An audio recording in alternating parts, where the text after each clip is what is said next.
ਮੁੱਖ ਮੰਤਰੀ ਚਰਨਜੀਤ ਸਿੰਘ ਚੰਨੀ ਦੇ ਵੱਲੋਂ ਦਾਅਵਾ ਕੀਤਾ ਜਾ ਰਿਹਾ ਕਿ ਜਿਹੜੇ ਕੰਮ 11 ਸਾਲਾਂ ਦੇ ਵਿੱਚ ਪਾਰਟੀਆਂ ਨੇ ਨਹੀਂ ਕੀਤੇ ਉਹ 111 ਦਿਨਾਂ ਦੇ ਵਿੱਚ ਉਹਨਾਂ ਨੇ ਕਰਕੇ ਦਿਖਾ ਦਿੱਤੇ ਨੇ। ਉਹਨਾਂ ਨੇ ਦਾਅਵਾ ਕੀਤਾ ਕਿ ਜਿਹੜਾ ਕੁਝ 11 ਸਾਲਾਂ 'ਚ ਨਹੀਂ ਹੋਇਆ, ਭਾਵ 4.5 ਸਾਲ ਕੈਪਟਨ ਅਮਰਿੰਦਰ ਸਿੰਘ ਦਾ ਤੇ 6 ਸਾਲ ਦੇ ਲਗਭਗ ਬਾਦਲ ਸਰਕਾਰ ਦਾ, ਇਹ ਜਿਹੜੇ ਕਹਿੰਦੇ ਨੇ ਅਸੀਂ ਬਿਜਲੀ ਸਰਪਲਸ ਕਰਤੀ, ਸਰਪਲਸ ਨਹੀਂ ਕੀਤੀ,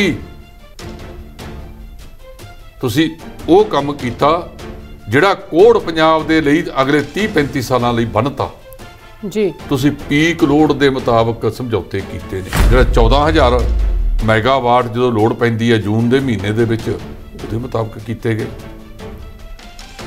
ਚੱਲਣ ਨਾ ਚੱਲਣ, ਸਾਨੂੰ ਸਮਝੌਤਿਆਂ ਮੁਤਾਬਕ ਉਹਦੇ ਪੈਸੇ ਦੇਣੇ ਹੀ ਪੈਣ। ਰਾਜਸੀ ਆਗੂਆਂ ਨੂੰ ਜੇ ਲਕੀਰ ਵੱਡੀ ਪਾਉਣੀ ਹੈ ਤਾਂ ਕੰਮਾਂ ਨਾਲ ਆਪਦੀ ਲਕੀਰ ਵੱਡੀ ਕੀਤੀ ਜਾਵੇ, ਨਾ ਕਿ ਕੰਮ ਗੱਲਾਂ ਬਾਤਾਂ ਮਾਰ ਕੇ। ਭਗਵੰਤ ਮਾਨ ਦੇ ਵੱਲੋਂ ਮੁੱਖ ਮੰਤਰੀ ਚਰਨਜੀਤ ਸਿੰਘ ਚੰਨੀ ਨੂੰ ਸਿੱਧੇ ਤੌਰ ਤੇ ਚੁਣੌਤੀ ਦਿੱਤੀ ਜਾ ਰਹੀ ਹੈ ਕਿ ਉਹ ਆ ਕੇ ਧੂਰੀ ਹਲਕੇ ਤੋਂ ਚੋਣ ਲੜ ਕੇ ਦਿਖਾਵੇ। ਹੁਣ ਉਹ ਮੁੱਖ ਮੰਤਰੀ ਦਾ ਚਿਹਰਾ ਹੈ, ਜੇ ਉਹ ਇਹੋ ਜਿਹੀਆਂ ਗੱਲਾਂ ਕਰਨਗੇ ਤਾਂ ਹੀ ਉਹਨਾਂ ਵਾਲੀ ਫੌਜ ਉਹਦੀਆਂ ਗੱਲਾਂ 'ਚ ਆਏਗੀ ਵੀ ਦੇਖੋ ਸਾਡਾ ਮੁੱਖ ਮੰਤਰੀ ਦਾ ਚਿਹਰਾ ਤਾਂ ਕਹਿੰਦਾ ਵੀ ਮੌਜੂਦਾ ਮੁੱਖ ਮੰਤਰੀ ਆ ਕੇ ਮੇਰੇ ਮੁਕਾਬਲੇ ਲੜੇ ਧੂਰੀ ਤੋਂ। ਕੈਪਟਨ ਅਮਰਿੰਦਰ ਸਿੰਘ ਨੇ ਵੀ ਚੁੱਪੀ ਤੋੜੀ ਹੈ। ਉਹਨਾਂ ਨੇ ਵੀ ਜੋ ਈਡੀ ਵੱਲੋਂ ਛਾਪੇਮਾਰੀ ਕੀਤੀ ਜਾ ਰਹੀ ਹੈ ਉਸ ਨੂੰ ਲੈ ਕੇ ਚਰਨਜੀਤ ਸਿੰਘ ਚੰਨੀ ਨੂੰ ਨਿਸ਼ਾਨੇ ਤੇ ਸਾਧਿਆ ਤੇ ਸਿੱਧੇ ਤੌਰ ਤੇ ਇਸ ਨਜਾਇਜ਼ ਮਾਈਨਿੰਗ ਦਾ ਜਿਹੜਾ ਭਾਗੀਦਾਰ ਵੀ ਦੱਸਿਆ ਨੇ। ਜਦੋਂ ਤੁਹਾਡੇ ਦੋਗਲੇ ਕਿਰਦਾਰ ਹੋ ਗਏ ਨੇ, ਕੋਈ ਸਮਾਂ ਹੁੰਦਾ ਸੀ ਜੇ ਇਸ ਤਰ੍ਹਾਂ ਦਾ ਧੱਕੇਸ਼ਾਹੀ ਕਿਸੇ ਪਾਰਟੀ ਦੇ ਆਗੂ ਤੇ ਹੁੰਦੀ ਸੀ ਜੀ ਤਾਂ ਵਿਰੋਧੀ ਧਿਰ ਦੀਆਂ ਆਲਮੋਸਟ ਸਾਰੀਆਂ ਪਾਰਟੀਆਂ ਇਕੱਠੀਆਂ ਹੋ ਜਾਂਦੀਆਂ ਸੀ, ਇਕਜੁੱਟ ਹੋ ਜਾਂਦੀਆਂ ਸੀ। 42 ਵਿਧਾਨ ਸਭਾ ਹਲਕਿਆਂ ਦੇ ਵਿੱਚ ਪਹਿਲੀ ਵਾਰ ਜਿਹੜਾ ਕਿ ਕਮਲ ਦਾ ਨਿਸ਼ਾਨ ਉਹ ਦਿਖੇਗਾ। ਇਹਨਾਂ ਦੀ 1996 ਤੋਂ ਲੈ ਕੇ ਭਾਈ ਬਾਲੀ ਸ਼੍ਰੋਮਣੀ ਅਕਾਲੀ ਦਲ ਦੇ ਨਾਲ ਰਹੀ। ਅਕਾਲੀ ਦਲ ਇਹਨਾਂ ਨੂੰ 23 ਸੀਟਾਂ ਛੱਡਦਾ ਹੁੰਦਾ ਸੀ ਜੀ। 94 ਤੇ ਉਹ ਆਪ ਲੜਦੇ ਸੀ। ਇਹ ਛੋਟੇ ਭਾਈ ਦੀ ਭੂਮਿਕਾ ਦੇ ਵਿੱਚ ਰਹਿੰਦੇ ਸੀ, ਉਹ ਵੱਡੇ ਭਾਈ। ਜਦੋਂ ਇਹਨਾਂ ਦਾ ਆਪਸੀ ਖਲਾਰਾ ਪਿਆ ਜੀ ਤਾਂ ਭਾਰਤੀ ਜਨਤਾ ਪਾਰਟੀ ਵਾਲੇ ਆਖਣ ਲੱਗੇ ਕਿ ਅਸੀਂ ਐਕਟੀ ਵੱਡੇ ਭਰਾ ਦੀ ਭੂਮਿਕਾ ਨਿਭਾਉਣੀ ਹੈ, ਛੋਟੇ ਵਾਲੀ ਨਾ ਦੇਖੋ।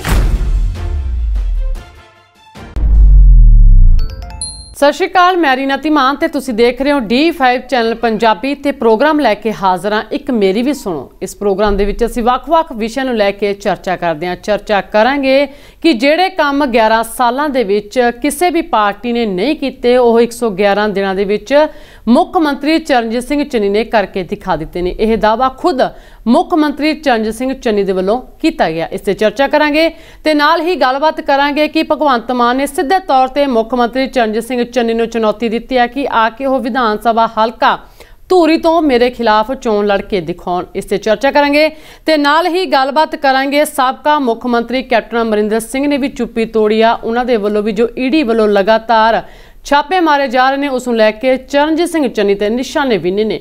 ਇਸ ਤੇ ਗੱਲਬਾਤ ਕਰਾਂਗੇ। ਇਸ ਤੋਂ ਇਲਾਵਾ ਹੋਰ ਵੀ ਕਈ ਅਹਿਮ ਵਿਸ਼ੇ ਨੇ ਜਿਨ੍ਹਾਂ ਤੇ ਚਰਚਾ ਕਰਾਂਗੇ। ਇਹਨਾਂ ਸਾਰੇ ਵਿਸ਼ਿਆਂ ਤੇ ਗੱਲਬਾਤ ਕਰਨ ਲਈ ਸਾਡੇ ਨਾਲ ਸਟੂਡੀਓ 'ਚ ਮੌਜੂਦ ਨੇ ਸੀਨੀਅਰ ਐਡੀਟਰ ਜਸਪਾਲ ਸਿੰਘ ਢਿੱਲੋਂ ਜੀ। ਸਭ ਤੋਂ ਪਹਿਲਾਂ ਅਸੀਂ ਉਹਨਾਂ ਦਾ ਸਵਾਗਤ ਕਰਦੇ ਹਾਂ। ਢਿੱਲੋਂ ਜੀ, ਤੁਹਾਡਾ ਬਹੁਤ-ਬਹੁਤ ਸਵਾਗਤ ਹੈ ਜੀ। ਬਹੁਤ ਸ਼ੁਕਰੀਆ, ਮਿਹਰਬਾਨੀ ਜੀ। ਢਿੱਲੋਂ ਜੀ, ਸਭ ਤੋਂ ਪਹਿਲਾਂ ਅਸੀਂ ਗੱਲਬਾਤ ਕਰਾਂਗੇ ਕਿ ਮੁੱਖ ਮੰਤਰੀ ਚਰਨਜੀਤ ਸਿੰਘ ਚੰਨੀ ਦੇ ਵੱਲੋਂ ਦਾਅਵਾ ਕੀਤਾ ਜਾ ਰਿਹਾ ਕਿ ਜਿਹੜੇ ਕੰਮ 11 ਸਾਲਾਂ ਦੇ ਵਿੱਚ ਪਾਰਟੀਆਂ ਨੇ ਨਹੀਂ ਕੀਤੇ ਉਹ 111 ਦਿਨਾਂ ਦੇ ਵਿੱਚ ਉਹਨਾਂ ਨੇ ਕਰਕੇ ਦਿਖਾ ਦਿੱਤੇ ਨੇ। ਦੇਖੋ ਰੀਨਾ ਜੀ, ਸਰਦਾਰ ਚਰਨਜੀਤ ਸਿੰਘ ਚੰਨੀ ਜੀ ਸਾਡੇ ਮੁੱਖ ਮੰਤਰੀ ਨੇ ਪੰਜਾਬ ਦੇ। ਉਹਨਾਂ ਨੇ ਦਾਅਵਾ ਕੀਤਾ ਕਿ ਜਿਹੜਾ ਕੁਝ 11 ਸਾਲਾਂ 'ਚ ਨਹੀਂ ਹੋਇਆ, ਭਾਵ 4.5 ਸਾਲ ਕੈਪਟਨ ਅਮਰਿੰਦਰ ਸਿੰਘ ਦਾ ਤੇ 6 ਸਾਲ ਦੇ ਲਗਭਗ ਬਾਦਲ ਸਰਕਾਰ ਦਾ, 6.5 ਸਾਲ, ਇਸ ਦੇ ਵਿੱਚ ਉਹਨਾਂ ਨੇ ਕੱਖ ਨਹੀਂ ਕੀਤਾ। ਦੇਖੋ ਦਾਅਵੇ ਹਰ ਇੱਕ ਪਾਰਟੀ ਆਪੋ ਆਪਣੇ ਕਰਦੀ ਹੈ, ਬਿਲਕੁਲ ਜੀ, ਪਰ ਜੇ ਆਪਾਂ ਇਹ ਕਹੀਏ ਕਿ ਉਹ ਹੱਥ ਤੇ ਹੱਥ ਧਰ ਕੇ ਬੈਠੇ ਰਹੇ, ਉਹਨਾਂ ਨੇ ਕੱਖ ਨਹੀਂ ਕੀਤਾ, ਇਹ ਤਾਂ ਨਹੀਂ ਹੈ। ਕੁਝ ਨਾ ਕੁਝ ਤਾਂ ਕੀਤਾ ਹੀ ਹੋਏਗਾ ਜੀ। ਕੈਪਟਨ ਅਮਰਿੰਦਰ ਸਿੰਘ ਤੇ ਦੋਸ਼ ਲੱਗਦੇ ਨੇ ਕਿ ਉਹ ਪਹਾੜਾਂ ਤੇ ਚੜ੍ਹ ਕੇ ਬਹਿ ਗਏ, 4.5 ਸਾਲ ਜਾਗੇ ਹੀ ਨਹੀਂ। ਇਹ ਖੁਦ ਆਪਣੇ ਭਾਸ਼ਣ ਦੇ ਵਿੱਚ ਮੁੱਖ ਮੰਤਰੀ ਸਾਹਿਬ ਕਹਿੰਦੇ ਹੁੰਦੇ ਆ। ਇਹ ਵੀ ਕਹਿਣਾ ਕਿ ਬੰਦੇ ਨੇ ਕੱਖ ਹੀ ਨਹੀਂ ਕੀਤਾ। ਸਭ ਤੋਂ ਵੱਧ ਤਾਂ ਸਾਡੇ ਪ੍ਰਧਾਨ ਮੰਤਰੀ ਸਾਹਿਬ ਚੱਕ ਦਿੰਦੇ ਆ ਫੱਟੇ। ਜੋ 70 साल में नहीं हुआ हमने वो कर दिखाया, हुआ कि नहीं हुआ। तो उन्होंने पूछे भी ਜਿਹੜੇ 7 साल ਵਾਜਪਾਈ ਸਰਕਾਰ ਦੇ ਸੀਗੇ, ਉਹ ਤੁਹਾਡੀ ਪਾਰਟੀ ਦੀ ਸਰਕਾਰ ਸੀ, ਉਹ ਵੀ ਵਿੱਚੇ ਬੰਨ੍ਹਤੇ ਕਿ ਉਹਨਾਂ ਨੇ ਵੀ ਕੱਖ ਨਹੀਂ ਕੀਤਾ ਜੀ। ਸੋ ਇਹਨਾਂ ਰਾਜਸੀ ਆਗੂਆਂ ਨੇ ਇਸ ਤਰ੍ਹਾਂ ਦੀਆਂ ਗੱਲਾਂ ਬਾਤਾਂ ਕਰਨੀਆਂ ਹੁੰਦੀਆਂ ਨੇ। ਹੁਣ ਆ ਜੋ ਗੱਲ ਅਗਲੀ ਕਿ 111 ਦਿਨਾਂ ਦੇ ਵਿੱਚ ਕੀਤਾ, ਦੇਖੋ ਕੁਛ ਨਾ ਕੁਛ ਤਾਂ ਕੀਤਾ ਹੈ, ਇਹ ਲੋਕਾਂ ਦੇ ਸਾਹਮਣੇ ਵੀ ਹੈ।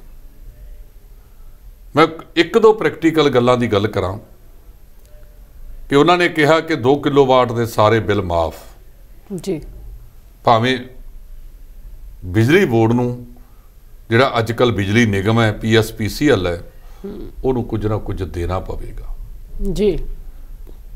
ਅੱਜ ਇੱਕ ਚੈਨਲ ਦੇ ਉੱਤੇ 4 ਸਿਆਸੀ ਲੋਕ ਬੈਠੇ ਸੀ ਬਿਜਲੀ ਮਹਿਕਮੇ ਨੂੰ ਲੈ ਕੇ, ਉਹਨਾਂ ਦੇ ਨਾਲ Sardar Darshan Singh Bhullar deputy chief engineer retired ਬਠਿੰਡੇ ਨਾਲ ਸੰਬੰਧਿਤ ਨੇ ਜੀ। ਉਹ ਸਿੰਘ ਸਾਹਿਬ ਕੁਝ ਬੋਲੀ ਜਾਂਦੇ ਸੀ, ਜਦੋਂ ਉਹ ਬੋਲੇ ਤੇ ਬੋਲਤੀ ਬੰਦ ਹੋ ਗਈ। ਉਹ ਕਹਿੰਦੇ ਉਹ ਕਿਹੜੀ ਗੱਲ ਕਰਦੇ ਹੋ, 2 ਰੁਪਏ 86 ਪੈਸੇ ਦੇ ਸਮਝੌਤੇ ਹੋਏ ਸੀ, 5.5 ਰੁਪਏ ਪੈਂਦੀ ਹੈ ਇਹਨਾਂ ਥਰਮਲਾਂ ਦੀ ਬਿਜਲੀ, ਤੇ ਜਿਹੜੇ ਫਿਕਸ ਚਾਰਜ ਤੁਸੀਂ ਲਵਾਤੇ ਸਰਕਾਰੀ ਖੇਤਰ ਦੇ ਵਿੱਚ ਤਾਪ ਬਿਜਲੀ ਘਰ ਸਥਾਪਿਤ ਹੋ ਸਕਦੇ ਸੀ ਜੀ। ਇੰਜੀਨੀਅਰ ਐਸੋਸੀਏਸ਼ਨ ਆਪ ਕਰਨਾ ਚਾਹੁੰਦੀ ਸੀ ਤੇ ਰੋਕਿਆ ਕਿਹਨੇ ਸੀ? ਇਹ ਜਿਹੜੇ ਕਹਿੰਦੇ ਨੇ ਅਸੀਂ ਬਿਜਲੀ ਸਰਪਲਸ ਕਰਤੀ, ਸਰਪਲਸ ਨਹੀਂ ਕੀਤੀ, ਤੁਸੀਂ ਉਹ ਕੰਮ ਕੀਤਾ ਜਿਹੜਾ ਕੋਡ ਪੰਜਾਬ ਦੇ ਲਈ ਅਗਲੇ 30-35 ਸਾਲਾਂ ਲਈ ਬਣਤਾ ਜੀ। ਤੁਸੀਂ ਪੀਕ ਲੋਡ ਦੇ ਮੁਤਾਬਕ ਸਮਝੌਤੇ ਕੀਤੇ ਨੇ। ਆ ਹੁਣ ਸਰਦੀ ਦਾ ਮੌਸਮ ਚੱਲ ਰਿਹਾ ਹੈ, 5000 ਤੋਂ ਵੱਧ ਨਹੀਂ ਹੈਗੀ ਬਿਜਲੀ ਦੀ ਸਮਰੱਥਾ ਜਿਹੜੀ ਰੋਜ਼ ਦੀ ਲੋੜ ਹੈ, ਤੇ ਸਮਝੌਤੇ ਜਿਹੜਾ 14000 ਮੈਗਾਵਾਟ ਜਦੋਂ ਲੋੜ ਪੈਂਦੀ ਹੈ ਜੂਨ ਦੇ ਮਹੀਨੇ ਦੇ ਵਿੱਚ, ਉਹਦੇ ਮੁਤਾਬਕ ਕੀਤੇ ਗਏ। ਚੱਲਣ ਨਾ ਚੱਲਣ ਸਾਨੂੰ ਸਮਝੌਤਿਆਂ ਮੁਤਾਬਕ ਉਹਦੇ ਪੈਸੇ ਦੇਣੇ ਹੀ ਪੈਣਗੇ। ਇਹ ਗੱਲ ਭੁੱਲਰ ਸਾਹਿਬ ਨੇ ਅੱਜ ਆਪਣੀ ਉਸ ਦੇ ਵਿੱਚ ਕੀਤੀ। ਇਹ ਵੀ ਦੱਸ ਦੇਣ ਜਿਹੜੇ ਇਹ ਕਹਿੰਦੇ ਨੇ ਕਿ ਇਹ ਸਮਝੌਤੇ ਠੀਕ ਕਿ ਇੰਜੀਨੀਅਰਾਂ ਦੀ ਜਥੇਬੰਦੀ ਨੂੰ ਵੱਡੇ ਘਰਾਂ ਦੇ ਵਿੱਚ ਬੁਲਾ ਕੇ ਮੂੰਹ ਬੰਦ ਕਰਨ ਲਈ ਆਖਿਆ ਸੀ ਕਿ ਨਹੀਂ ਆਖਿਆ ਸੀ। ਇਹ ਇੱਕ ਅਹਿਮ ਗੱਲ ਹੈ ਜੀ। ਆਪਾਂ ਚਲੋ ਇਸ ਪਾਸੇ ਬਲ ਤਾਂ ਨਹੀਂ ਸੀ, ਆਪਾਂ ਤਾਂ ਚੰਨੀ ਸਾਹਿਬ ਦੀ ਗੱਲ ਤੇ ਕਰ ਰਹੇ ਸੀ। ਉਹਨਾਂ ਨੇ ਜੇ ਉਹ 2 ਕਿਲੋਵਾਟ ਵਾਲੇ ਮਾਫ ਕੀਤੇ ਆ ਤਾਂ ਕੀਤੇ ਆ, ਉਹ ਭੁੱਲਰ ਸਾਹਿਬ ਨੇ ਅੱਜ ਕਲੀਅਰ ਕਰਤਾ ਵੀ ਹਾਂ ਹੋ ਗਈ। ਉਹਨਾਂ ਨੇ ਜਿਹੜੇ ਕਹਿੰਦੇ ਲੈ 10-10 ਰੁਪਏ ਦਾ ਬਿੱਲ ਆ ਰਿਹਾ, ਬਿੱਲ ਮਾਫ ਹੀ ਨਹੀਂ ਹੋਏ, ਬਿੱਲ ਘਟੇ ਨਹੀਂ, ਮੈਂ ਆਪਣੇ ਬਿੱਲ ਤੋਂ ਦੱਸ ਸਕਦਾ ਕਿ ਇਹਨਾਂ ਨੇ, ਇਹ ਰਾਜਸੀ ਆਗੂਆਂ ਨੇ ਉਹ ਚੀਜ਼ ਛੱਜ 'ਚ ਪਾ ਕੇ ਛੰਡਣੀ ਹੁੰਦੀ ਹੈ ਜਿਹੜੀ ਉਹਨਾਂ ਦੇ ਅਨੁਕੂਲ ਹੁੰਦੀ ਹੈ। ਬਿਲਕੁਲ ਜੀ। ਸਰਕਾਰ ਨੇ ਕਿਹਾ ਸੀ ਕਿ ਅਸੀਂ 1 ਨਵੰਬਰ ਤੋਂ 3 ਰੁਪਏ ਯੂਨਿਟ ਘਟਾਵਾਂਗੇ। ਸਾਡੇ ਇੱਥੇ 2 ਮਹੀਨਿਆਂ ਦਾ ਬਿੱਲ ਆਉਂਦਾ, ਨਵੰਬਰ ਵਾਲਾ ਬਿੱਲ ਜਨਵਰੀ ਦੇ ਪਹਿਲੇ ਹਫ਼ਤੇ ਆਉਣਾ ਸੀ ਜੀ, ਤੇ ਜਿਹੜੇ ਜਨਵਰੀ ਦੇ ਵਿੱਚ ਬਿੱਲ ਆਏ ਨੇ ਉਹ 3 ਰੁਪਏ ਘਟ ਕੇ ਆਏ ਨੇ। ਲੋਕਾਂ ਦਾ ਬੇਵਕੂਫ ਬਣਾਉਣਾ ਬਿਨਾਂ ਅੰਕੜਿਆਂ ਤੋਂ। ਜੇ ਕੋਈ ਬਣ ਗਿਆ ਤਾਂ ਬਣ ਗਿਆ, ਜੇ ਕੋਈ ਦੂਜਾ ਚੰਗਾ ਕੰਮ ਕਰਦਾ ਉਹ ਸਾਡੀ ਫਿਤਰਤ ਹੈ, ਉਹਨੂੰ ਅਸੀਂ ਨਹੀਂ ਬਿਆਨਣਾ ਜੀ। ਉਹ ਲੱਖ ਚੰਗਾ ਕਰ ਦੇਵੇ ਅਸੀਂ ਉਹਦਾ ਨੁਕਸ ਕੱਢਣਾ। ਇਹ ਸਾਰੀਆਂ ਪਾਰਟੀਆਂ ਦੇ ਵਿੱਚ ਹੈ, ਮੈਂ ਕਿਸੇ ਇੱਕ ਨੂੰ ਦੋਸ਼ ਨਹੀਂ ਦਿੰਦਾ। ਜਿਹੜਾ ਉਹਨਾਂ ਨੇ ਕਿਹਾ ਕਿ ਕਈ ਚੀਜ਼ਾਂ ਦੇ ਵਿੱਚ ਕਦਮ ਪੁੱਟੇ ਗਏ ਨੇ, ਸਾਰੇ ਨਹੀਂ। ਜਿਵੇਂ ਰੇਤ ਵਾਲੇ ਦੇ ਵਿੱਚ ਉਹਨਾਂ ਨੇ ਕਿਹਾ ਕਿ ਮੈਂ 5.5 ਰੁਪਏ ਉੱਥੋਂ ਕਰਤਾ, ਕੈਰੀ ਤਾਂ ਵੱਖਰੀ ਪੈਣੀ ਹੈ। ਇਹ ਪੁਰਾਣਾ ਕੰਮ ਕਿਉਂ ਨਹੀਂ ਕਰ ਦਿੱਤਾ ਜਾਂਦਾ ਕਿ ਲੋਕ ਜਦੋਂ ਬੰਦੀ ਆਉਂਦੀ ਹੈ ਨਹਿਰਾਂ 'ਚ ਆਪੋ ਆਪਣਾ ਕੱਢ ਕੇ ਲੈ ਜਾਇਆ ਕਰਨ। ਅਸਲ ਰੀਨਾ ਜੀ ਪਿਛਲੇ 15-20 ਸਾਲ ਤੋਂ ਜੀ ਨਜਾਇਜ਼ ਸ਼ਰਾਬ, ਰੇਤ ਮਾਫੀਆ, ਕੇਬਲ ਤੇ ਹੋਰ ਸਾਰਾ ਕੁਝ ਜਿਹਨੇ ਪੰਜਾਬ ਦੇ ਖਜ਼ਾਨੇ ਨੂੰ ਚੁੰਡਿਆ, ਇਹਨਾਂ ਚੋਂ ਕਿਸੇ ਨੇ ਉਹਦੇ ਵੱਲ ਧਿਆਨ ਨਹੀਂ ਦਿੱਤਾ। ਇੱਕ ਦੂਜੇ ਤੋਂ ਵੱਡੇ ਵੱਡੇ ਦਾਅਵੇ ਫਲਾਣੇ ਕਰਕੇ ਆਹ ਕਰਤਾ ਉਹ ਕਰਤਾ, ਉਹ ਕੀਤਾ ਜਾ ਰਿਹਾ ਹੈ। ਤੇ ਜਿਹੜਾ ਕੁਝ ਹੋਇਆ, ਮੈਂ ਸਮਝਦਾ ਜਿਹੜਾ 111 ਦਿਨਾਂ ਦੇ ਵਿੱਚ ਜੋ ਕੁਝ ਕੀਤਾ, ਹੁਣ ਇਸ਼ਤਿਹਾਰ ਤਾਂ ਨਹੀਂ ਦਿੱਤਾ ਜਾ ਸਕਦਾ, ਪਰ ਸਰਕਾਰ ਉਹਦੇ ਅੰਕੜੇ ਤਾਂ ਜਾਰੀ ਕਰ ਸਕਦੀ ਹੈ ਨਾ ਵੀ ਆਹ ਕੁਝ ਅਸੀਂ ਕੀਤਾ ਹੈ। ਜੀ ਉਹਦੇ ਬਾਰੇ ਦੱਸਿਆ ਜਾ ਸਕਦਾ। ਪਿਛਲੇ ਸਮੇਂ ਵਿੱਚ ਦੱਸਿਆ ਹੋਇਆ ਸੀ ਜਦੋਂ ਮੁੱਖ ਮੰਤਰੀ ਸਾਹਿਬ ਨੇ 100 ਦਿਨਾਂ ਦੇ ਵਿੱਚ 100 ਕੰਮ ਦਾ ਇਸ਼ਤਿਹਾਰ ਜਾਰੀ ਕੀਤਾ ਸੀ। ਕਈਆਂ ਦੇ ਨੋਟੀਫਿਕੇਸ਼ਨ ਹੋ ਗਏ, ਕਈ ਟੈਕਨੀਕੀ ਹੁਣ ਪਿਛਲੇ ਕਹਿੰਦੇ ਆ ਅਸੀਂ ਤਾਂ ਜੀ ਲਾਗੂ ਕਰਤਾ ਸੀ, 36,000 ਭਰਤੀ ਕਰਤੇ ਸੀ। ਇਹ ਤਾਂ ਮੌਕੇ ਤੇ ਆ ਕੇ ਚੋਣ ਕਮਿਸ਼ਨ ਨੇ ਰੋਕਤਾ। ਉਹ 10 ਸਾਲ ਤੁਸੀਂ ਰਹੇ ਤੇ ਚੋਣ ਕਮਿਸ਼ਨ ਦਾ 10 ਸਾਲਾਂ ਤੋਂ ਬਾਅਦ ਆਇਆ। 10 ਸਾਲਾਂ 'ਚ ਤੁਹਾਡਾ ਹੱਥ ਕਿਹਨੇ ਫੜਿਆ ਸੀ? ਕਿਉਂ ਨਾ ਕੀਤਾ ਤੁਸੀਂ ਸਮੇਂ ਸਿਰ? ਬਿਲਕੁਲ ਜੀ। 4.5 ਸਾਲ ਅਮਰਿੰਦਰ ਸਿੰਘ ਨੇ ਕਿਉਂ ਨਾ ਕੀਤਾ? ਇਹਨਾਂ ਨੂੰ ਵੀ ਅਜਿਹੇ ਕੰਮ ਪਹਿਲਾਂ ਕਰ ਦੇਣੇ ਚਾਹੀਦੇ ਸੀ ਜਦੋਂ ਪਤਾ ਹੈ ਕਿ ਜਿਹੜੀਆਂ ਚੋਣਾਂ ਨੇ ਉਹ ਕਿਸੇ ਵੇਲੇ ਸੰਭਵ ਹੈ। ਜਦੋਂ ਆਪਾਂ ਪਟਾਰਾ ਉਸ ਵੇਲੇ ਖੋਲਾਂਗੇ ਉਹਦਾ ਫਿਰ ਫਾਇਦਾ ਨਹੀਂ ਹੁੰਦਾ, ਕਈ ਵਾਰੀ ਉਹਦਾ ਨੁਕਸਾਨ ਹੋ ਜਾਂਦਾ ਹੈ। ਜਿਹੜੇ ਪਿਛਲੀ ਵਾਰ ਦਾ ਦਾਅਵਾ ਕਰਦੇ ਆ ਨਾ ਕਿ ਅਸੀਂ ਤਾਂ ਕਰਤਾ ਸੀ, ਉਹ ਆਖਰੀ 20 ਦਿਨਾਂ ਦੀ ਗੱਲ ਨਾ ਕਰਨਾ, ਉਹ 10 ਸਾਲਾਂ ਦੀ ਗੱਲ ਕਰਨੀ ਵੀ 10 ਸਾਲ ਤਾਂ ਤੁਸੀਂ ਚੁੱਪ ਰਹੇ। ਸੋ ਰਾਜਸੀ ਆਗੂਆਂ ਨੂੰ ਜੇ ਲਕੀਰ ਵੱਡੀ ਪਾਉਣੀ ਹੈ ਤਾਂ ਕੰਮਾਂ ਨਾਲ ਆਪਦੀ ਲਕੀਰ ਵੱਡੀ ਕੀਤੀ ਜਾਵੇ, ਨਾ ਕਿ ਕੰਮ ਗੱਲਾਂ ਬਾਤਾਂ ਮਾਰ ਕੇ ਉਹਨੂੰ ਕੀਤਾ ਜਾਵੇ। ਇਸ ਤਰ੍ਹਾਂ ਨਹੀਂ। ਹੁਣ ਤੱਕ ਪੰਜਾਬ ਨੇ ਇਹਨਾਂ ਦੇ ਜੁਮਲਿਆਂ ਨੇ ਖਾ ਲਿਆ। ਜਿਵੇਂ ਹੰਸਰਾਜ ਹੰਸ ਦਾ ਇੱਕ ਗੀਤ ਹੈ ਨਾ, ਸਾਨੂੰ ਤੇਰੇ ਸ਼ਹਿਰ ਦਿਆਂ ਗੇੜਿਆਂ ਨੇ ਖਾ ਲਿਆ, ਉਸ ਵਾਂਗੂ ਦੇਸ਼ ਨੂੰ ਮੋਦੀ ਦੇ ਤੇ ਪੰਜਾਬ ਨੂੰ ਇਹਨਾਂ ਸਾਰਿਆਂ ਦੇ ਜੁਮਲਿਆਂ ਨੇ ਖਾ ਲਿਆ। ਜੀ ਢਿੱਲੋਂ ਜੀ, ਭਗਵੰਤ ਮਾਨ ਦੇ ਵੱਲੋਂ ਮੁੱਖ ਮੰਤਰੀ ਚਰਨਜੀਤ ਸਿੰਘ ਚੰਨੀ ਨੂੰ ਸਿੱਧੇ ਤੌਰ ਤੇ ਚੁਣੌਤੀ ਦਿੱਤੀ ਜਾ ਰਹੀ ਹੈ ਕਿ ਉਹ ਆ ਕੇ ਧੂਰੀ ਹਲਕੇ ਤੋਂ ਚੋਣ ਲੜ ਕੇ ਦਿਖਾਉਣ। ਦੇਖੋ ਉਹ ਕਹਿ ਸਕਦੇ ਆ ਚਮਕੌਰ ਸਾਹਿਬ ਹਲਕਾ ਤਾਂ ਰਿਜ਼ਰਵ ਹਲਕਾ ਜਿੱਥੋਂ ਭਗਵੰਤ ਮਾਨ ਚੋਣ ਨਹੀਂ ਲੜ ਸਕਦੇ। ਹੁਣ ਉਹ ਮੁੱਖ ਮੰਤਰੀ ਦਾ ਚਿਹਰਾ ਹੈ, ਜੇ ਉਹ ਇਹੋ ਜਿਹੀਆਂ ਗੱਲਾਂ ਕਰਨਗੇ ਤਾਂ ਹੀ ਉਹਨਾਂ ਵਾਲੀ ਫੌਜ ਉਹਦੀਆਂ ਗੱਲਾਂ 'ਚ ਆਏਗੀ ਵੀ ਦੇਖੋ ਸਾਡਾ ਮੁੱਖ ਮੰਤਰੀ ਦਾ ਚਿਹਰਾ ਤਾਂ ਕਹਿੰਦਾ ਵੀ ਮੌਜੂਦਾ ਮੁੱਖ ਮੰਤਰੀ ਆ ਕੇ ਮੇਰੇ ਮੁਕਾਬਲੇ ਲੜੇ ਧੂਰੀ ਤੋਂ। ਦੂਜੇ ਪਾਸੇ ਦਲਵੀਰ ਸਿੰਘ ਗੋਲਡੀ ਜਿਹੜੇ ਇਸ ਵੇਲੇ MLA ਨੇ ਧੂਰੀ ਤੋਂ, ਉਹਨਾਂ ਨੇ ਭਗਵੰਤ ਮਾਨ ਸਾਹਿਬ ਨੂੰ ਚੁਣੌਤੀ ਦੇਤੀ ਕਿ ਤੁਹਾਡੇ ਤੁਸੀਂ ਕੀਤਾ ਕੀ ਹੈ 5 ਸਾਲ 'ਚ, ਆ ਜਾਓ ਆਪਾਂ ਇੱਕ ਕਿਸੇ ਮੰਚ ਤੇ ਬਹਿ ਕੇ ਬਹਿਸ ਕਰ ਲੈਂਦੇ ਹਾਂ ਖੁੱਲੀ ਲੋਕਾਂ ਦੀ ਕਚਹਿਰੀ ਵਿੱਚ। ਜੀ ਹੁਣ ਪੰਜਾਬੀ ਦੀ ਕਹਾਵਤ ਹੈ ਵੀ ਕੁੰਡੀਆਂ ਦੇ ਸਿੰਘ ਫਸ ਗਏ, ਕੋਈ ਨਿੱਤਰੂ ਬੜੇਵੇਂ ਖਾਣੀ। ਪਤਾ ਨਹੀਂ ਕਿਹੜੀ ਬੜੇਵੇਂ ਖਾਣੀ ਨਿੱਤਰਦੀ ਹੈ, ਇਹ 10 ਮਾਰਚ ਦਾ ਨਤੀਜਾ ਦੱਸੇਗਾ। ਆ ਜਿਹੜੇ ਅੱਜ ਹੀ ਧਮੱਚੜ ਪਾਈ ਜਾਂਦੇ ਨੇ ਕਿ ਆ ਚੋਣ ਸਰਵੇਖਣ ਆ ਗਿਆ ਜੀ, ਚੋਣ ਸਰਵੇਖਣ ਆ ਗਿਆ, ਇਹ ਸਾਰੇ ਚੋਣ ਸਰਵੇਖਣਾਂ ਨੇ ਆਮ ਆਦਮੀ ਪਾਰਟੀ ਨੂੰ 1 ਨੰਬਰ ਤੇ ਰੱਖਿਆ ਜੀ, ਦੂਜੇ ਨੰਬਰ ਤੇ ਕਾਂਗਰਸ ਨੂੰ ਰੱਖਿਆ ਤੇ ਤੀਜੇ ਨੰਬਰ ਤੇ ਅਕਾਲੀ ਦਲ ਜੀ, ਚੌਥੇ ਤੇ ਇਹ ਜਿਹੜੇ 3 ਤਿੱਕੜੀ ਲੜੀ ਹੈ ਤ੍ਰਿਆ ਮੂਰਤੀ, ਮੋਦੀ ਸਾਹਿਬ ਦੀ ਪਾਰਟੀ, ਕੈਪਟਨ ਸਾਹਿਬ ਦੀ ਤੇ ਢੀਂਡਸਾ ਸਾਹਿਬ ਦੀ। ਉਹਨਾਂ ਨੂੰ ਤਾਂ ਕਹਿੰਦੇ ਮਸਾਂ ਹੀ ਗਿਣ ਕੇ 2-4 ਸੀਟਾਂ ਆਉਣਗੀਆਂ। ਇਹਦੇ ਵਿੱਚ ਕਿਤੇ ਵੀ ਕਿਸਾਨੀ ਮੋਰਚੇ ਦੀ ਗੱਲ ਨਹੀਂ ਕੀਤੀ ਗਈ, ਜਦ ਕਿ ਕਿਸਾਨੀ ਮੋਰਚਾ ਕੁਝ ਸੀਟਾਂ ਤੇ ਅਸਰ ਜ਼ਰੂਰ ਪਾਏਗਾ ਜੀ। ਇਹ ਨਹੀਂ ਹੈ ਵੀ ਉਹ ਜਮਾਂ ਹੀ ਖਤਮ ਹੋਏ ਬੈਠੇ ਨੇ, ਅਸਰ ਪਾਏਗਾ ਜੀ। ਢਿੱਲੋਂ ਜੀ, ਸਾਬਕਾ ਮੁੱਖ ਮੰਤਰੀ ਕੈਪਟਨ ਅਮਰਿੰਦਰ ਸਿੰਘ ਨੇ ਵੀ ਚੁੱਪੀ ਤੋੜੀ ਹੈ। ਉਹਨਾਂ ਨੇ ਵੀ ਜੋ ਈਡੀ ਵੱਲੋਂ ਛਾਪੇਮਾਰੀ ਕੀਤੀ ਜਾ ਰਹੀ ਹੈ ਉਸ ਨੂੰ ਲੈ ਕੇ ਚਰਨਜੀਤ ਸਿੰਘ ਚੰਨੀ ਨੂੰ ਨਿਸ਼ਾਨੇ ਤੇ ਸਾਧਿਆ ਤੇ ਸਿੱਧੇ ਤੌਰ ਤੇ ਇਸ ਨਜਾਇਜ਼ ਮਾਈਨਿੰਗ ਦਾ ਜਿਹੜਾ ਭਾਗੀਦਾਰ ਵੀ ਦੱਸਿਆ ਉਹਨਾਂ ਨੇ। ਇਹੀ ਕੈਪਟਨ ਅਮਰਿੰਦਰ ਸਿੰਘ ਨੇ ਜਿਨ੍ਹਾਂ ਦੇ ਰਾਜ ਦੇ ਵਿੱਚ 4.5 ਸਾਲ ਜੱਜ ਕੇ ਮਾਈਨਿੰਗ ਹੋਈ। ਜਦੋਂ ਛੱਡਤਾ ਉਸੇ ਕੈਪਟਨ ਅਮਰਿੰਦਰ ਸਿੰਘ ਨੂੰ ਜਾਣਾ ਕਿ ਕਹਿਣਾ ਪਿਆ ਕਿ ਸਾਡੇ ਬਹੁਤ ਸਾਰੇ MLA ਮਾਈਨਿੰਗ ਦੇ ਵਿੱਚ ਸ਼ਾਮਲ ਨੇ। ਇਹ ਜਦੋਂ ਕੁਰਸੀ ਤੇ ਬੈਠੇ ਸੀ, ਜ਼ਿੰਮੇਵਾਰੀ ਤੁਹਾਡੀ ਬਣਦੀ ਸੀ, ਉਦੋਂ ਤੁਹਾਨੂੰ ਕਿਉਂ ਨਾ ਪਤਾ ਲੱਗਿਆ? ਜਦੋਂ ਤੁਹਾਡੇ ਦਮਾਦ, ਤੁਹਾਡੇ ਪੁੱਤਰ ਔਰ ਧਰਮ ਪਤਨੀ ਦੇ ਉੱਤੇ ਈਡੀ ਨੇ ਕਾਰਵਾਈ ਕੀਤੀ ਜੀ, ਉਦੋਂ ਬਹੁਤ ਚੁੱਭਦੀ ਸੀ। ਉਦੋਂ ਇਹ ਕਿਹਾ ਜਾ ਰਿਹਾ ਸੀ ਕਿ ਇਹਨਾਂ ਤੋਤਿਆਂ ਦੇ ਜ਼ਰੀਏ ਦੂਜਿਆਂ ਦੇ ਉੱਤੇ ਚਾਂਦਮਾਰੀ ਕਰਦੇ ਆ, ਦੂਜਿਆਂ ਨੂੰ ਫੜਦੇ ਆ, ਦੂਜਿਆਂ ਤੇ ਸ਼ਿਕੰਜਾ ਕੱਸਦੇ ਆ ਜੀ। ਪਰ ਉਹੀ ਕੁਛ ਜੇ ਅੱਜ ਦੂਜਿਆਂ ਤੇ ਹੋ ਰਿਹਾ ਹੈ, ਕਹਿੰਦੇ ਆਪਦੇ ਘਰੇ ਲੱਗੀ ਅੱਗ ਤੇ ਦੂਜੇ ਦੇ ਘਰੇ ਲੱਗੀ ਬਸੰਤਰ। ਜਦੋਂ ਤੁਹਾਡੇ ਦੋਗਲੇ ਕਿਰਦਾਰ ਹੋ ਗਏ ਨੇ, ਕੋਈ ਸਮਾਂ ਹੁੰਦਾ ਸੀ जे इस तरह का धक्केशाही किसी पार्टी के आगू ते हुंदी सी जी तो विरोधी धिर दियां आलमोस्ट सारियां पार्टियां इकट्ठियां हो जांदियां सी, एकजुट हो जांदियां सी। वो किरदार वाले आगू अज लैके कित्थों आईए? जे तो कैप्टन अमरिंदर सिंह नूं 9.5 साल कोई पार्टी मुख मंत्री बना देवे तो पार्टी बहुत वधिया।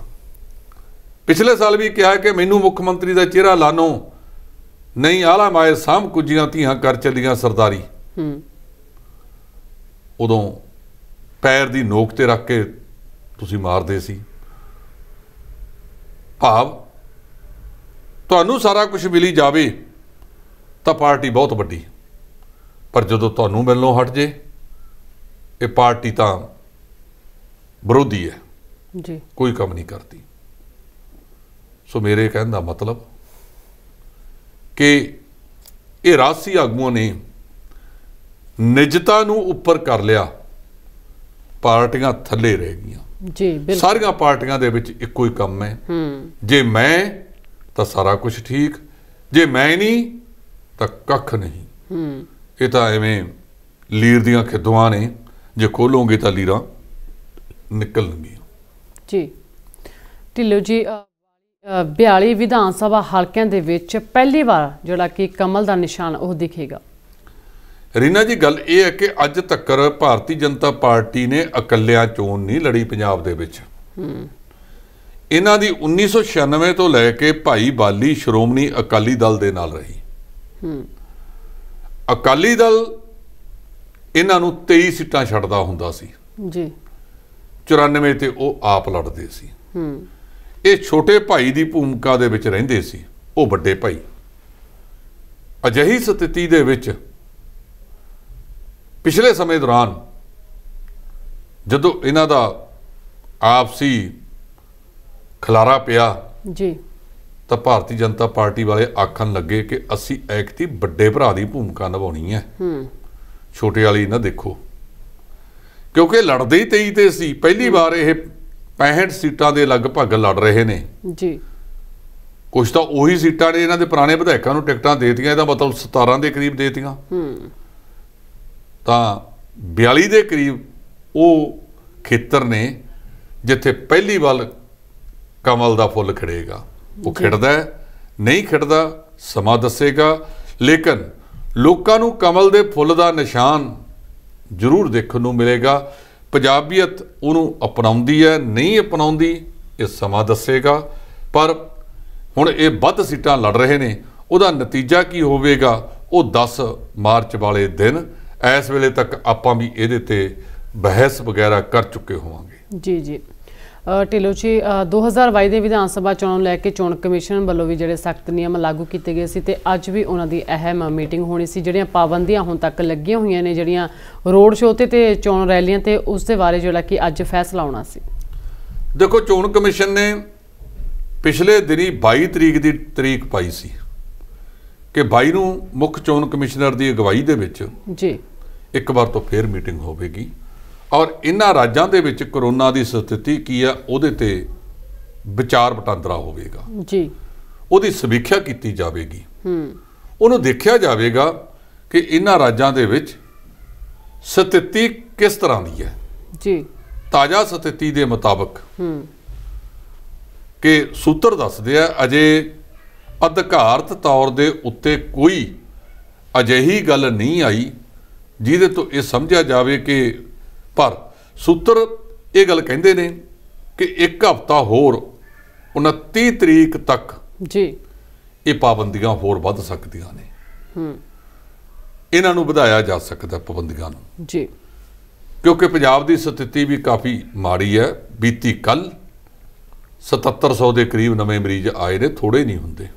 बिल्कुल जी। हालांकि इन्हां दा मौत दर जिहड़ा अंकड़ा है वो काफ़ी घट है, पर फिर भी मरीज तो आ रहे ने। इस करके समय की निजाकत नूं समझना चाहिए। जे समय की निजाकत आग्या नहीं दिंदी तो पहला मैं तो समझा कि चोण कमीशन ने चोणों का टंटा रखे ही कदे वास्ते सी। देखो राजसी आगू कोई भी होवे, ਪੱਛਮੀ ਬੰਗਾਲ ਦੇ ਵਿੱਚ ਜੇ ਤਾਂ ਨਰਿੰਦਰ ਮੋਦੀ ਕਰੇ ਲੱਖ ਦਾ ਇਕੱਠ ਤਾਂ ਕੋਈ ਡਰ ਨਹੀਂ, ਆ ਯੂਪੀ ਦੇ ਵਿੱਚ ਹੁਣ ਹਟਿਆ ਕੋਈ ਡਰ ਨਹੀਂ, ਤੇ ਜੇ ਦੂਜੇ ਕਰਨ ਤਾਂ ਇਹ ਚੋਣ ਕਮਿਸ਼ਨ ਦਾ ਡੰਡਾ ਦਿਖਾ ਦਿਓ। ਇਹ ਚੋਣ ਕਮਿਸ਼ਨ ਦਾ ਨੂੰ ਆਪਣਾ ਕੰਮ ਆਜ਼ਾਦਾਨਾ ਤਰੀਕੇ ਨਾਲ ਕਰਨਾ ਚਾਹੀਦਾ ਹੈ। ਨਹੀਂ ਲੋਕਾਂ ਦੇ ਵਿੱਚ ਇਹਦੀ ਜਿਹੜੀ ਸਥਿਤੀ ਹੈ ਉਹ ਕਾਫੀ ਹਾਸੋਹੀਣੀ ਹੁੰਦੀ ਜਾ ਰਹੀ ਹੈ ਕਿ ਦੂਜਿਆਂ ਵਾਸਤੇ ਚੋਣ ਕਮਿਸ਼ਨ ਹੈ, ਦੂਜਿਆਂ ਵਾਸਤੇ ਈਡੀ ਹੈ, ਦੂਜਿਆਂ ਵਾਸਤੇ CBI ਹੈ, ਦੂਜਿਆਂ ਵਾਸਤੇ ਇਨਕਮ ਟੈਕਸ ਹੈ, ਦੂਜਿਆਂ ਵਾਸਤੇ NIA ਹੈ।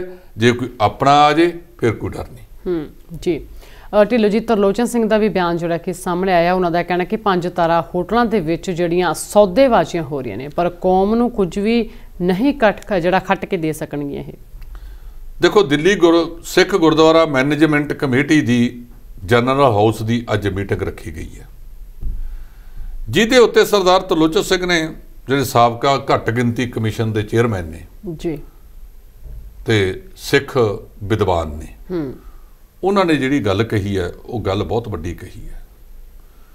ਉਹਨਾਂ ਦਾ ਕਹਿਣਾ ਹੈ ਕਿ ਜਿਹੜੇ ਜਿੱਤੇ ਹੋਏ ਨੁਮਾਇੰਦੇ ਨੇ ਆਪੋ ਆਪਣੇ ਧੜਿਆਂ ਨੂੰ 5 ਸਿਤਾਰਾ ਹੋਟਲਾਂ ਦੇ ਵਿੱਚ ਰਹਿ ਕੇ ਤਿਕੜਮਬਾਜ਼ੀਆਂ ਕੀਤੀਆਂ ਜਾ ਰਹੀਆਂ ਨੇ। ਰੀਨਾ ਜੀ, ਇਹ ਚੋਣਾਂ ਤਾਂ ਗੁਰਦੁਆਰਿਆਂ ਦੇ ਪ੍ਰਬੰਧਾਂ 'ਚ ਸੁਧਾਰ ਦੀਆਂ ਸੀ ਜੀ, ਇੱਥੇ 5 ਸਿਤਾਰਾ ਹੋਟਲ ਕਿਵੇਂ ਆ ਗਏ? ਪੰਜਾਬ ਦੀ ਧਰਤੀ ਦੇ ਉੱਤੇ ਵੀ ਇੱਕ ਵਾਰ ਇਹਨਾਂ ਨੂੰ ਜਹਾਜ਼ 'ਚ ਬਿਠਾ ਕੇ ਦੂਜੀ ਥਾਂ ਤੇ ਲੈ ਕੇ ਗਿਆ ਸੀ, ਬਾਅਦ ਦੇ ਵਿੱਚ ਇੱਥੇ ਲੈ ਕੇ ਆਏ। ਇਹ ਵੋਟਾਂ ਕਿਵੇਂ ਪੈਂਦੀਆਂ ਨੇ ਦਿੱਲੀ ਦੇ ਵਿੱਚ, ਇਹ ਕਿਵੇਂ ਪਈਆਂ? ਕਈ ਉਹ ਸਥਾਨ ਨੇ ਜਿੱਥੇ ਰੋਡੂ ਘੋਡੂਆਂ ਦੀਆਂ ਵੋਟਾਂ ਵੀ ਪਾਈਆਂ ਗਈਆਂ ਤੇ ਦੂਜਿਆਂ ਨੂੰ ਕਹਿੰਦੇ ਨੇ ਕਿ ਸਹਿਜਧਾਰੀ ਵੋਟ ਦੇ ਹੱਕਦਾਰ ਨਹੀਂ। ਇਹ ਨਰੋਲ ਸਿੱਖਾਂ ਦੀਆਂ ਵੋਟਾਂ ਨੇ। ਇਹ ਜਿੰਨੇ ਕੁ ਕਾਬਜ ਹੋ ਕੇ ਬੈਠੇ ਨੇ, ਕਦੇ ਇਹਨਾਂ ਦੇ ਕਿਰਦਾਰ ਦੀ ਵਿਆਖਿਆ ਕਰ ਦਿਓ, ਕੋਈ ਸਵੈਦ ਪੱਤਰ ਜਾਰੀ ਕਰ ਦਿਓ, ਪਤਾ ਲੱਗੇ ਕਿ ਸ਼੍ਰੋਮਣੀ ਕਮੇਟੀ ਦਾ ਕਿਹੜਾ ਮੈਂਬਰ, ਸਾਰੇ ਨਹੀਂ, ਇਹ ਕਿਹੜੇ ਕਿਰਦਾਰ ਦਾ ਹੈ, ਇਹ ਕਿਹੜੀ ਇਲਜ਼ਾਮਬਾਜ਼ੀ 'ਚ ਉਲਝਿਆ ਵਾ। ਇਹਨਾਂ ਦੇ ਮੈਨੇਜਰ ਕਰੋਨਾ ਮਹਾਮਾਰੀ ਦੇ ਦੌਰਾਨ ਜਾਲੀ ਸਬਜ਼ੀਆਂ ਦੇ ਬਿੱਲ ਪਾਉਣ ਵਾਲੇ ਨੇ। ਚੰਦੋਆ ਸਾਹਿਬ ਬਾਰੇ ਕਈ ਵਾਰੀ ਪਤਾ ਲੱਗ ਚੁੱਕਿਆ, ਸਰੋਪਿਆਂ ਬਾਰੇ ਪਤਾ ਲੱਗ ਚੁੱਕਿਆ। ਤਾਂ ਇਹਨਾਂ ਦੇ ਉੱਥੇ ਕਿਹੜਾ ਕੰਮ ਹੈ ਜਿਹੜਾ ਨਹੀਂ ਹੁੰਦਾ ਜੀ?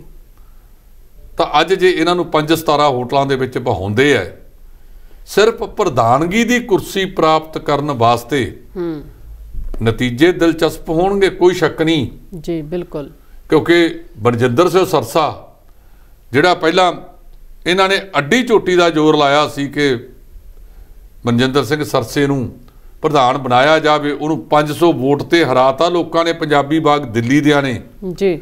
ਉਹ ਇਹਦੇ ਬਾਵਜੂਦ ਅੰਮ੍ਰਿਤਸਰ ਵਾਲਿਆਂ ਨੇ ਉਹਨੂੰ ਨਾਮਜ਼ਦ ਕਰਕੇ ਭੇਜਤਾ।